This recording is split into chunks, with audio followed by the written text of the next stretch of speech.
Hey there, I'm John Zimmerman with Upper Creek Angler, and we're continuing our work through Steve Skuce's book, Grayling Flies.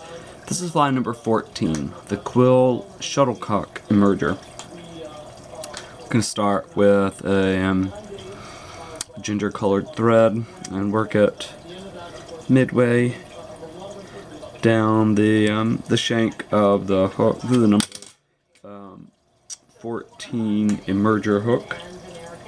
Certainly, this fly can be tied both larger and smaller. The smaller actually makes it a little bit easier to tie with the quills. I'm a huge fan of the quill bodies. I'm not a huge fan of working with them. I usually use a synthetic material instead, but I'm staying true in order to help really cement the quill to the hook and protect its overall lifespan. I've added just a drop of super glue to the thread base, and we will begin bringing the quill forward in touching wraps.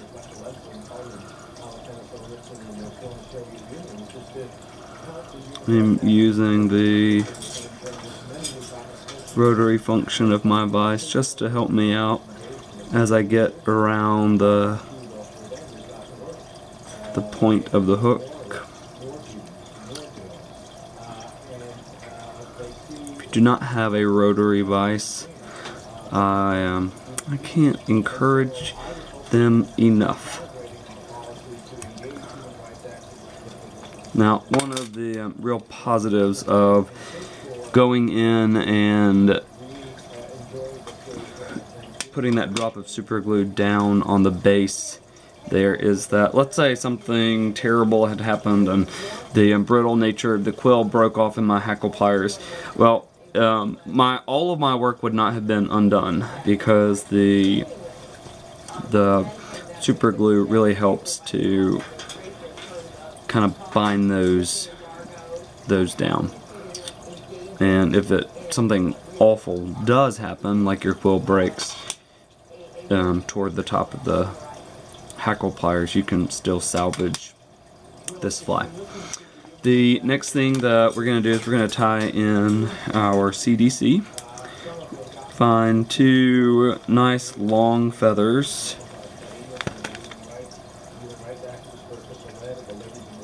The nice long skinny ones. And what you're going to want to do is you're going to want a feather you're going to want to tie it in at such a rate that it's going to both stick out and have enough room to cover up the abdomen, because we're going to bring the feather forward as a cover for our abdomen. Actually, I'm going to use 3 on this. This is a fairly substantial size hook, so I'm going to use 3. So I want it to come off about that much, so I'm going to pull just a little bit more down for my tie-in. Tie these back here, really lash them down, pull these up and clip close.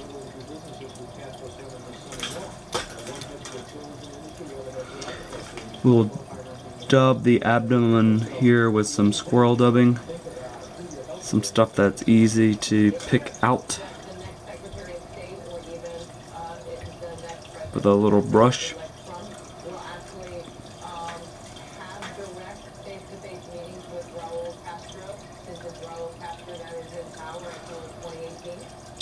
And then we will pull this forward. I always pull some of these guys back as well.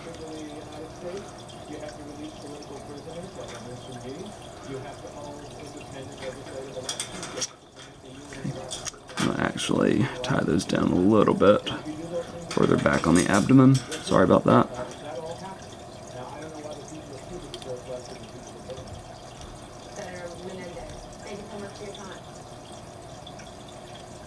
don't want to obscure the eye too much. I may have brought this dubbing a little bit too forward, and that's not a death nail for sure.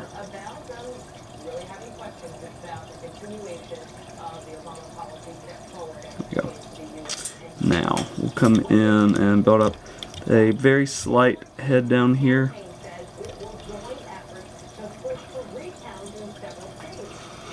And go in and whip finish this fly off. Pull these CDC feathers back so you don't trap them in the whip finish.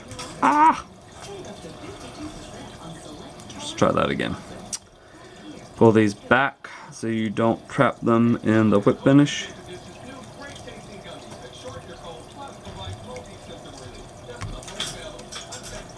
Cinch that tight. And there you have it. This is fly number 14, the Quill Shuttlecock Emerger. The way that this fly is going to ride in the water is just like this. The CDC up here will keep it on top of the water, but the body of the fly is going to ride in. So it's mimicking a mayfly ready to hatch right out of its casing and join the rest of the world as one of the little sailboats going down the river. So definitely tie yourself up a number of these in lots of different colors, and lots of different colors for the CDC based on the color of the winging of the bugs that you're trying to imitate. The quills come in a multiplicity of dyed colors, so choosing those based on the bugs that you're trying to imitate, and then some of the squirrel dubbing in the color that you're trying to imitate, and pull some of those out for the finished fly. So there you have it, the finished Quill Shuttlecock Emerger fly number 14 from Steve Skuce's book, Grayling Flies.